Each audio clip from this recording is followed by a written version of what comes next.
Papai, o senhor tem como me dar R$ 5? Ah, Gabriel, eu tenho dinheiro não. Pra que você quer dinheiro? É pra eu dar um velhinho ali que tá gritando na rua. Ô, meu filho, assim você enche o papai de orgulho. Que gesto lindo de amor e caridade ao próximo.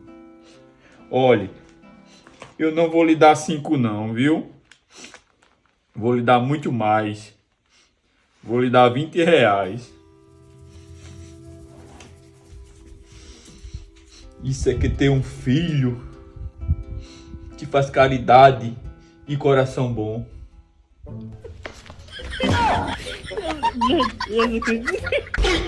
Que é isso, Gabriel?